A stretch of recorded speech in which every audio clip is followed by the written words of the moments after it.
Does that still linger? I feel like, losses like that, always stay with you. You always, have that resonating in your mind. And, it's just kind of a nasty taste in your mouth that never really goes away. The win was obviously sweet, but we still remember that loss.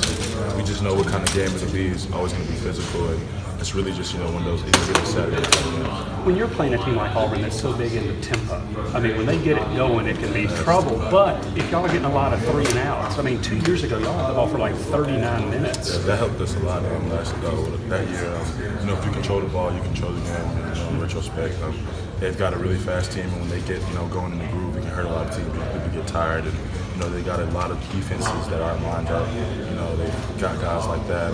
It's just you have to be able to, stay ready and sustain, during moments like that. And is time of possession in a game like this with that kind of offense a little more important than some other games? It's definitely crucial. If our offense can, stay on the field longer, control the ball game, and, they have less time with the ball, and, we can limit that. And if we're getting 3 and outs, then that means the game is flowing how it needs to be.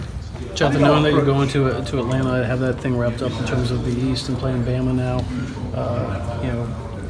what's the experience last year teach you about winning and still knowing they're important games before you get there? Exactly what you said. Our main goal this week is just to focus on Auburn. We clinched the East. That's great. Now it's back to work. It's now Monday, and we just are back to the drawing board and ready for this week. So we're not worried about really anything down the line except Auburn. Well, you also look at kind of the importance of this Auburn game. You're going to be the SEC championship game no matter what happens, but there are other goals that this could impact, like playoff time. Still, exactly. We want to write our story a certain way, and we want to do everything possible. So this week is all we're worried about. The SEC championship.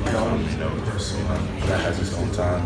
But at this moment, our main focus, and 100% efforts are going. What are your memories of the Auburn game here 2 years ago? That was one of the better games that year. I was coming back, I was playing. I just started playing hard when I first started. I got sacked that game, so I had a great game, and we won. And the atmosphere was ridiculous.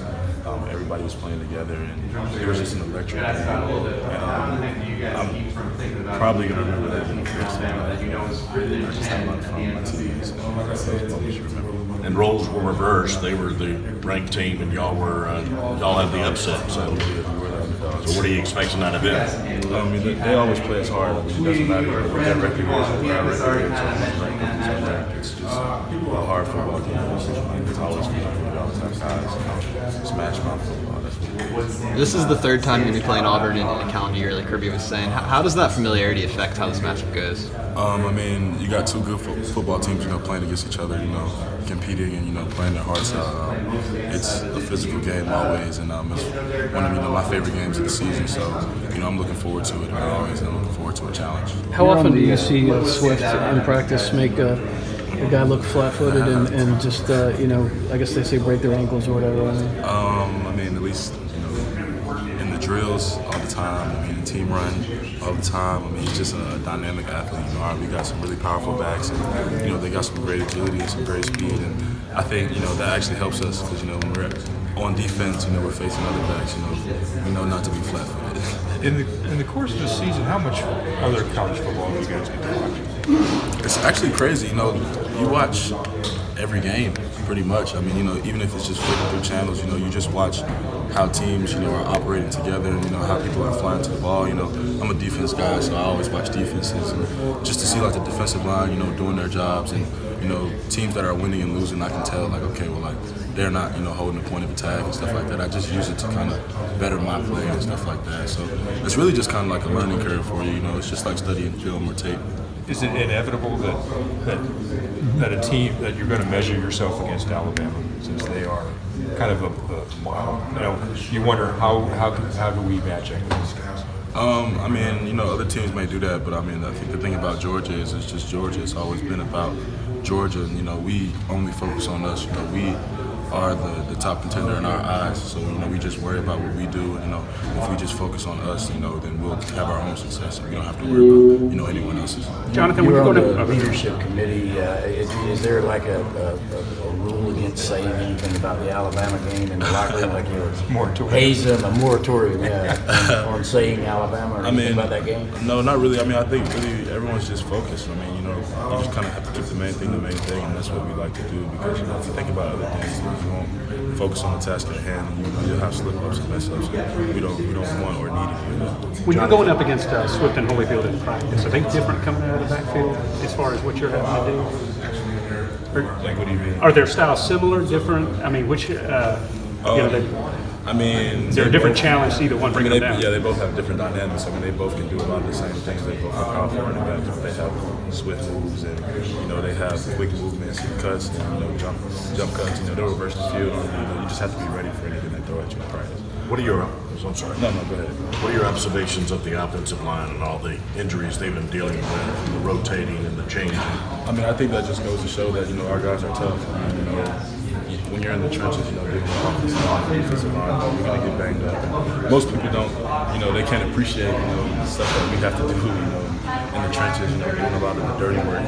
It's not easy, you know, these guys that are banged up are fighting, you know, ready to get back on the field, and they want to. It just shows that, you know, our depth is really important this year. You know, we have guys that, you know, not necessarily start, but can go in those roles and, you know, compete and do well for us. And a lot of young guys. Exactly. What's impressing you about them? Is it surprising you? Not a surprise at all. I mean, we go against them, you know, they give good scout teams every day. You know, we don't necessarily do good on good every day, you know, because you have to be able to get ready for Saturdays and so on. You know, we go against those younger guys who are developing, you know, they're going against the ones every day. So they're getting better, and they're also getting you better, and you got good looks on both sides of the ball, whether it's good on good or, you know, team versus scouts or anything like that. So it's just great work.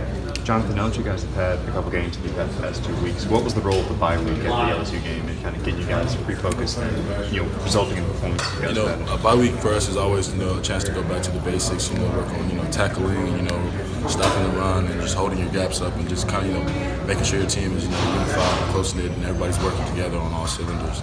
You know, that's what we did. We just came out, you know, we had a physical week of practice. We fine-tuned some things. We worked on a bunch of, you know, different teams and a bunch of different aspects, but mainly just kept it on us. Have you had those moments in the past couple of games where, you know, play will happen, you're like, this is something we weren't doing before that bye week, you know, it's really helped us get back under control? Not necessarily. Like I said, you know, there's always room for improvement when, you know, playing the game of football. But tackling was probably the one thing I could say.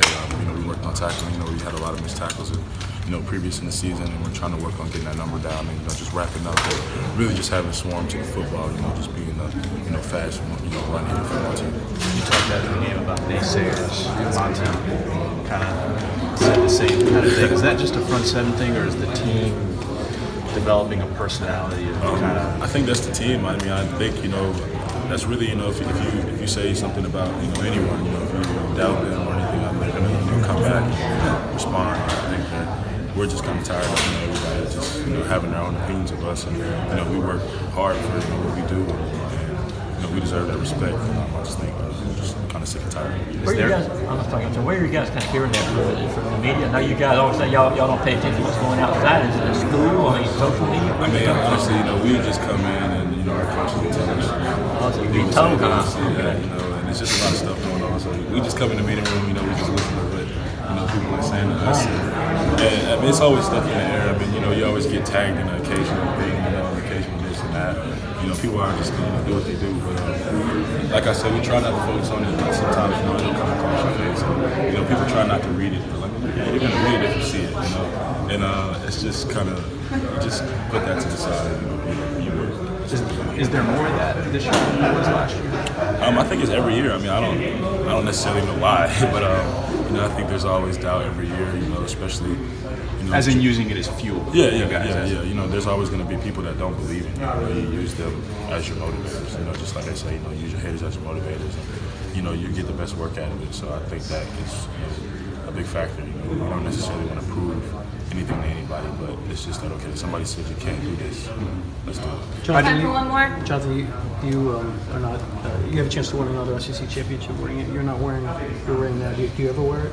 I do. It's in my house right now. My lock box, in a little ring case that they gave me. I put it on during the dog walks, you know, during the games, special occasions, you know, just stuff like that. It's just more of seeing it every day and saying like, you know, you earn that, and you know, not necessarily having it on my finger.